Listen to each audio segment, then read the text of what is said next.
Hello guys, आज मैं biology के टॉप 25 क्वेश्चन लेके आया हूँ। गाइज, इस वीडियो में लिए हुए सभी क्वेश्चन इंपॉर्टेंट व सिलेक्टेड है।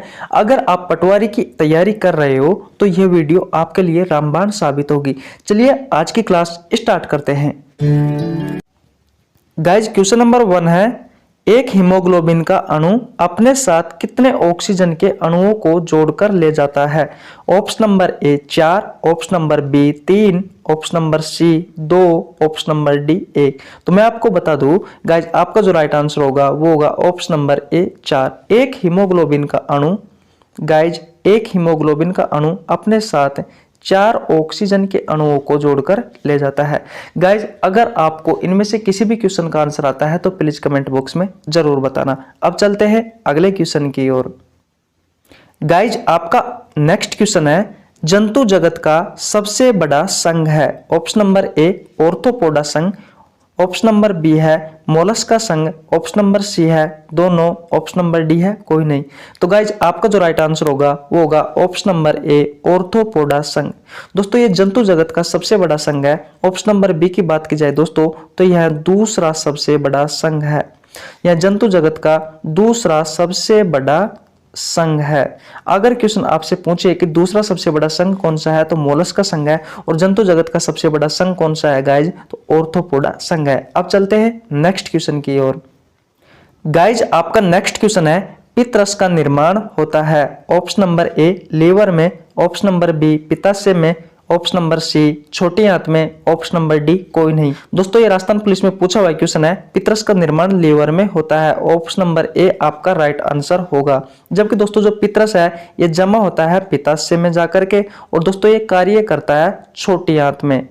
कार्य कहाँ जाके करता है दोस्तों? छोटी आंत में जाकर कार्य करता है। अगर आपको बायोलॉजी की चैप्टर वाइज एमसीक्यू करनी है दोस्तों, तो मैं बायोलॉजी की चैप्टर वाइज एमसीक्यू करवा रहा हूं दोस्तों। आपको नीचे लिंक डिस्क्रिप्शन में मिल जाएगा, जाके आप हमारे चैनल पर चेकआउट कर सकते हो। अब चलते हैं नेक्स्ट क्वेश्चन की ओर। गाइज, अगला क्वेश्चन है, आरबीसी का जीवन काल होता है? एसएससी में क्वेश्चन पूछा हुआ है दोस्तों। ये ऑप्शन नंबर ए है 120 दिन, ऑप्शन नंबर बी है 90 से 120 दिन, ऑप्शन नंबर सी है दोनों, ऑप्शन नंबर डी है कोई नहीं। तो गाइज, आपका जो राइट आंसर होगा वो होगा ऑप्शन नंबर सी दोनों। गाइज, जो एनसीईआरटी होती है, ये एनसीईआरटी कहती है कि 120 दिन आरबीसी का जीवन काल होता है, जबकि जो सीजीएल की जो एग्जाम होती है वो कहती है कि 90 से लेकर के 120 दिन आरबीसी का जीवन काल होता है। अब चलते हैं नेक्स्ट क्वेश्चन की ओर। गाइज, नेक्स्ट क्वेश्चन है, मेंढक को किस संघ में रखा गया है? ऑप्शन नंबर ए उभयचर में, ऑप्शन नंबर बी स्तनधारियों में, ऑप्शन नंबर सी सरीसृप में, ऑप्शन नंबर डी कोई नहीं। तो गाइज, आपका जो राइट आंसर होगा वो होगा ऑप्शन नंबर ए उभयचर में। दोस्तों, जो मेंढक होते हैं उन्हें उभयचर में रखा जाता है दोस्तों, जैसे कि हम में, और दोस्तों मानव जाति गाय भैंस घोड़ा बकरी कुत्ता बिल्ली दोस्तों इन सबको स्तनधारियों में रखा जाता है। जबकि दोस्तों जो रैंकर चलते हैं उन्हें दोस्तों सरीसृप में रखा गया है, जैसे छिपकली हो गए, सांप हो गए, ये सब दोस्तों सरीसृप में रखे जाते हैं। अब चलते हैं अगले क्वेश्चन की ओर। गाइज, अगला क्वेश्चन है, मानव शरीर की सबसे छोटी इकाई है? ऑप्शन नंबर ए कोशिका, ऑप्शन नंबर बी उत्तक, ऑप्शन नंबर सी दोनों, ऑप्शन नंबर डी कोई नहीं। तो गाइज, आपका जो राइट आंसर होगा वो होगा ऑप्शन नंबर ए कोशिका। दोस्तों, मानव शरीर की जो सबसे छोटी इकाई होती है वो कोशिका होती है। और दोस्तों जब कोशिका समूह बना लेती है, दोस्तों जब कोशिका समूह बना लेती है तो उत्तक का निर्माण होता है। तो गाइज, आपका राइट आंसर कौन सा हो गया? ऑप्शन नंबर ए कोशिका। अब चलते हैं नेक्स्ट क्वेश्चन की ओर। गाइज, अगला क्वेश्चन है, हमारी हड्डी के निर्माण में सहायक कोशिका है? ऑप्शन नंबर ए ओस्टियोसाइट कोशिका, ऑप्शन नंबर बी है ओस्टियोक्लास्ट कोशिका, ऑप्शन नंबर सी है दोनों, ऑप्शन नंबर डी है कोई नहीं। तो गाइज, आपका जो राइट आंसर होगा वो होगा ऑप्शन नंबर ए ओस्टियोसाइट कोशिका। दोस्तों, ये हमारी जो हड्डी होती है उसके निर्माण में सहायक होती है। कौन सी कोशिका? ओस्टियोसाइट कोशिका। जबकि ओस्टियोक्लास्ट कोशिका की बात की जाए गाइज तो ये हमारी हड्डियों की मरम्मत में सहायक होती है, ओस्टियोक्लास्ट कोशिका। आशा करता हूं गाइज ये क्वेश्चन आपको अच्छे से समझ में आ गया होगा। अब चलता हूं अगले क्वेश्चन की ओर।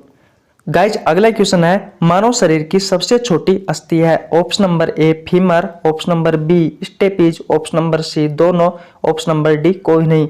तो गाइज आपका जो राइट आंसर होगा वो होगा ऑप्शन नंबर बी स्टेपीज। मानव शरीर की जो सबसे छोटी अस्थि होती है गाइज वो है कान में पाई जाती है ये अस्थि। और क्या है इस अस्थि का, तो इसका नाम है गाइज स्टेपीज। गाइज अगर मानव शरीर की सबसे बड़ी अस्थि की बात की जाए तो मानव शरीर की सबसे बड़ी अस्थि है फीमर, ये जांग में पाई जाती है गाइज। अब चलते हैं अगले क्वेश्चन की ओर। गाइज अगला क्वेश्चन है हमारे शरीर की सबसे कठोर उत्तक है। ऑप्शन नंबर ए अस्थि, ऑप्शन नंबर बी उपास्थि, ऑप्शन नंबर सी दोनों, ऑप्शन नंबर डी कोई नहीं। तो गाइज आपका जो राइट आंसर होगा वो होगा ऑप्शन नंबर ए अस्थि। दोस्तों जो अस्थि है ये हमारे शरीर की सबसे कठोर क्या है, उत्तक है। बात आपको अच्छे से समझ में आ गई होगी। अब चलता हूं नेक्स्ट क्वेश्चन की ओर। गाइज नेक्स्ट क्वेश्चन है गाल की अस्थि को कहा जाता है। Option number A zygomatic, option number B hyoid, option number C sternum, option number D lacrimal. तो गाइज आपका जो राइट आंसर होगा वो होगा option number A zygomatic. Zygomatic guys गाल की अस्थि को कहा जाता है। किसकी अस्थि को कहा जाता है, गाल की अस्थि को कहा जाता है। जबकि जो हायोड अस्थि है ये हमारे गले की अस्थि को कहा जाता है। और दोस्तों इसे स्वतंत्र अस्थि भी कहा जाता है क्योंकि ये अन्य किसी अस्थि से जुड़ी हुई नहीं होती। स्टर्नम की बात की जाए गाइज तो स्टर्नम सीने की अस्थि को कहा जाता है। लेक्राइमल जो अस्थि है दोस्तों ये हमारी आंख की अस्थि है। तो गाइज आपका राइट आंसर कौन सा हो जाएगा, ऑप्शन नंबर ए जाइगोमेटिक। दोस्तों किसकी अस्थि है, हमारे गाल की अस्थि है। अब चलते हैं अगले क्वेश्चन की ओर।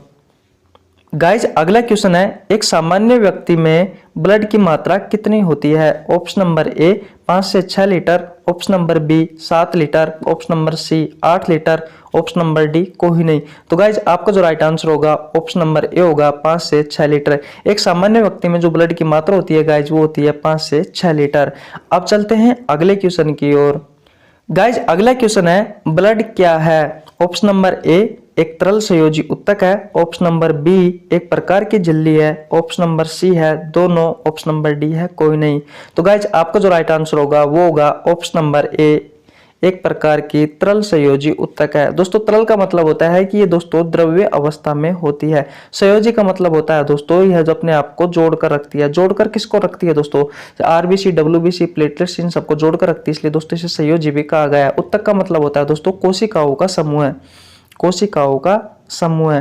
तो हम कह सकते हैं कि जो हमारा ब्लड है ये क्या है, एक प्रकार का तरल संयोजी उत्तक है क्योंकि यह द्रव अवस्था में पाया जाता है, आरबीसी डब्ल्यूबीसी प्लेटलेट्स को जोड़कर रखता है। और दोस्तों ये क्या है, एक प्रकार का कोशिकाओं का समूह है। तो हम कह सकते हैं कि ब्लड क्या है, ब्लड एक प्रकार का तरल संयोजी उत्तक है। अब चलते हैं अगले क्वेश्चन की ओर। गाइज अगला क्वेश्चन है ब्लड का पीएच मान होता है। Option number A 7.4, option number B है 1.5 से लेकर के 2.5, ऑप्शन नंबर सी है 1 से लेकर के 3.5, ऑप्शन नंबर डी है कोई नहीं। तो गाइज आपका जो राइट आंसर होगा वो होगा ऑप्शन नंबर ए 7.4। दोस्तों जो ब्लड का पीएच मान होता है दोस्तों वो होता है 7.4। जबकि ऑप्शन नंबर बी की बात की जाए गाइज तो ऑप्शन नंबर बी में है 1.5 से लेकर के 2.5। दोस्तों ये आमाशय जो रस होता है इस आमाशय रस का पीएच मान होता है कितना होता है गाइज, 1.5 से लेकर के 2.5। जबकि दोस्तों ऑप्शन नंबर सी की बात की जाए 1 से लेकर के 3.5। तो दोस्तों 1 से लेकर के 3.5 ये होता है जठर रस का पीएच मान। तो आपको ध्यान रखना है दोस्तों हमारा जो राइट आंसर होगा वो होगा गाइज ब्लड का पीएच मान कितना होता है, तो 7.4 होता है। अब चलते हैं अगले क्वेश्चन की ओर। गाइज अगला क्वेश्चन है प्रोटीन का सर्वाधिक पाचन होता है। ऑप्शन नंबर ए मुख गुहा में, ऑप्शन नंबर बी आमाशय में, ऑप्शन नंबर सी छोटी आंत में, ऑप्शन नंबर डी कोई नहीं। तो गाइज आपका जो राइट आंसर होगा वो होगा ऑप्शन नंबर बी आमाशय में। आमाशय में दोस्तों प्रोटीन का सर्वाधिक पाचन होता है। जबकि जो मुख गुहा होती है दोस्तों इसमें कार्बोहाइड्रेट का सर्वाधिक पाचन होता है। और दोस्तों वसा का सर्वाधिक पाचन कहाँ होता है, तो वसा का सर्वाधिक पाचन होता है दोस्तों छोटी आंत में। आशा करता हूं आपको ये क्वेश्चन अच्छे से समझ में आ गया होगा। अब चलता हूं नेक्स्ट क्वेश्चन की ओर। गाइज अगला क्वेश्चन है आमाशय में भोजन लगभग कितने समय तक ठहरता है। ऑप्शन नंबर ए 1 घंटे, ऑप्शन नंबर बी है 2 घंटा, ऑप्शन नंबर सी है 3 से 4 घंटे, ऑप्शन नंबर डी है कोई नहीं। तो गाइज मैं आपको बता दूं आपका जो राइट आंसर होगा वो होगा ऑप्शन नंबर सी 3 से 4 घंटा। दोस्तों हमारा जो आमाशय होता है, जो पेट होता है, इस पेट में हमारा जो भोजन होता है वो लगभग 3 से 4 घंटे ठहरता है। अब चलता हूं अगले क्वेश्चन की ओर। गाइज अगला क्वेश्चन है हमारे शरीर का सबसे बड़ा आंतरिक अंग है। ऑप्शन नंबर ए आमाशय, option number B kidney, option number C liver, option number D फेफड़े। तो गाइज आपका जो राइट आंसर होगा वो होगा ऑप्शन नंबर सी, लीवर। दोस्तों हमारे शरीर का जो सबसे बड़ा आंतरिक अंग होता है वो होता है लीवर। जबकि दोस्तों सबसे बाहरी अंग, सबसे बड़ा अंग की बात की जाए तो दोस्तों हमारी जो त्वचा होती है ये सबसे बड़ी बाहरी अंग है, सबसे बड़ा बाहरी अंग है कौन? ये त्वचा। आशा करता हूँ ये क्वेश्चन आपको अच्छे से समझ में आ गया होगा। अब चलता हूँ अगले क्वेश्चन की ओर। गाइज अगला क्वेश्चन है, लीवर की मुख्य इकाई है। Option number A nephron, option number B hepatic कोशिका, option number C neuron, option number D कोई नहीं। तो गाइज आपका जो राइट आंसर होगा वो होगा ऑप्शन नंबर बी हिपेटिक कोशिका। दोस्तों लीवर की जो मुख्य इकाई होती है उसे हिपेटिक कोशिका कहा जाता है। जबकि दोस्तों जो नेफ्रॉन होता है ये हमारी जो किडनी होती है, इस किडनी की सबसे छोटी क्रियात्मक और संरचनात्मक इकाई होती है। न्यूरॉन की बात की जाए दोस्तों तो ये हमारे मस्तिष्क की सबसे छोटी इकाई होती है। कौन? न्यूरॉन। आशा करता हूँ गाइज ये क्वेश्चन आपको अच्छे से समझ में आ गया होगा। अब चलता हूँ नेक्स्ट क्वेश्चन की ओर। गाइज हमारा नेक्स्ट क्वेश्चन है, वसा के पायसीकरण में सहायक होता है। Option number A lipase enzyme, option number B पित्रस, ऑप्शन नंबर सी दोनों, ऑप्शन नंबर डी कोई नहीं। तो गाइज आपका जो राइट आंसर होगा वो होगा ऑप्शन नंबर सी दोनों। क्योंकि दोस्तों इस वसा को वसीय अमल प्लस ग्लिसरोल में जो तोड़ने का कार्य करता है दोस्तों वो करता है हमारा लाइपेज एंजाइम, और दोस्तों साथ ही साथ में हमारा पित्रस भी करता है। इसलिए मैंने क्वेश्चन पूछा है कि वसा के पायसीकरण में सहायक होता है। पायसीकरण का मतलब होता है कि वसा की बड़ी बड़ी बूंदों को छोटी छोटी बूंदों में तोड़ना ही पायसीकरण कहलाता है। तो दोस्तों वसा के पायसीकरण में सहायक कौन होता है? तो हमारा लाइपेज एंजाइम होता है और दोस्तों हमारा पित्रस होता है। पित्रस का निर्माण लीवर में होता है, पित्ताशय में जाकर जमा होता है और छोटी आंत में आकर कार्य करता है। तो दोस्तों हमारा जो राइट आंसर होगा वो होगा ऑप्शन नंबर सी दोनों। अब चलता हूं नेक्स्ट क्वेश्चन की ओर। गाइज हमारा अगला क्वेश्चन है, निम्न में से आरसीटी का संबंध है। ऑप्शन नंबर ए हृदय से, ऑप्शन नंबर बी दांत से, ऑप्शन नंबर सी मस्तिष्क से, ऑप्शन नंबर डी लीवर से। तो गाइज हमारा जो राइट आंसर होगा वो होगा ऑप्शन नंबर बी दांत से। दोस्तों आरसीटी का फुल फॉर्म होता है रूट कैनाल ट्रीटमेंट।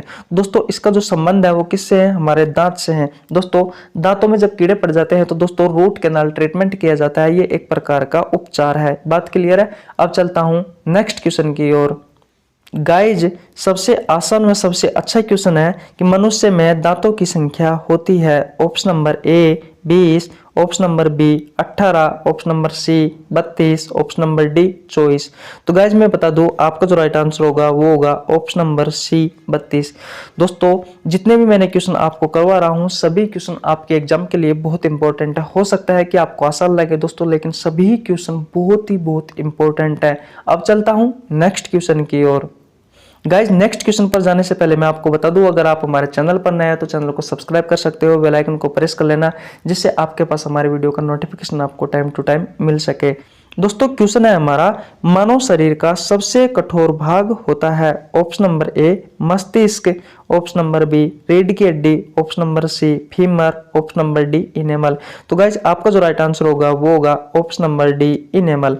गाइज मैं आपको बता दूं दांतों का जो सबसे बाहरी भाग होता है उसे इनेमल कहा जाता है, और दोस्तों ये मानव शरीर का सबसे कठोर भाग होता है।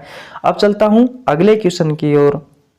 गाइज हमारा नेक्स्ट क्वेश्चन है, मनुष्य की खोपड़ी में कुल कितनी अस्थि होती है। Option number A 8, option number B 32, option number C 30, option number D 34। तो गाइज मैं आपको बता दूं आपका जो राइट आंसर होगा वो होगा ऑप्शन नंबर ए 8। मनुष्य की जो खोपड़ी होती है दोस्तों, जो हमारे ब्रेन को सुरक्षा प्रदान करती है, जिसे आप कपाल भी कह सकते हो, कपाल या करोटी कहते हो दोस्तों, उसमें जो अस्थियों की संख्या होती है वो होती है गाइज 8। बात क्लियर है? अब चलता हूं नेक्स्ट क्वेश्चन की ओर। गाइज नेक्स्ट क्वेश्चन है आपका, माँ के दूध में कौन सा विटामिन नहीं पाया जाता। Option number A vitamin A, option number B vitamin C, option number C vitamin D, option number D vitamin E. तो गाइज आपका जो राइट आंसर होगा वो होगा option number A vitamin A. माँ के दूध में दोस्तों विटामिन ए नहीं पाया जाता। अब चलता हूँ नेक्स्ट क्वेश्चन की ओर। गाइज अगला क्वेश्चन है, सुंदरता का विटामिन किसे कहा जाता है। Option number A vitamin A को, option number B vitamin C को, ऑप्शन नंबर सी है विटामिन डी को, ऑप्शन नंबर डी है विटामिन ई को। तो गाइज आपका जो राइट आंसर होगा वो होगा विटामिन ई। दोस्तों सुंदरता का विटामिन विटामिन ई को कहा जाता है, आपको ध्यान रखना है। अब चलता हूं अगले क्वेश्चन की ओर। गाइज आज का हमारा अंतिम क्वेश्चन है, विटामिन के घुलनशील होता है। ऑप्शन नंबर ए वसा में, ऑप्शन नंबर बी जल में, ऑप्शन नंबर सी दोनों में, ऑप्शन नंबर डी कोई नहीं। तो गाइज आपका जो राइट आंसर होगा वो होगा ऑप्शन नंबर ए वसा में। दोस्तों विटामिन के, विटामिन डी, विटामिन ई और विटामिन ए ये सारे के सारे ही विटामिन वसा में घुलनशील होते हैं, जबकि दोस्तों विटामिन बी व दोस्तों विटामिन बी के प्रकार और दोस्तों विटामिन सी ये सारे के सारे ही जल में घुलनशील होते हैं। तो गाइज कैसी लगी आपको वीडियो? अगर वीडियो अच्छी लगी है तो वीडियो को लाइक कर सकते हो, आपका ही छोटा भाई यार इतना सा तो कर दो। और दोस्तों अगर आप हमारे चैनल पर नए हैं तो चैनल को सब्सक्राइब कर देना, बेल आइकन को प्रेस कर देना। मिलते हैं किसी नेक्स्ट वीडियो में, तब तक के लिए जय हिंद जय भारत।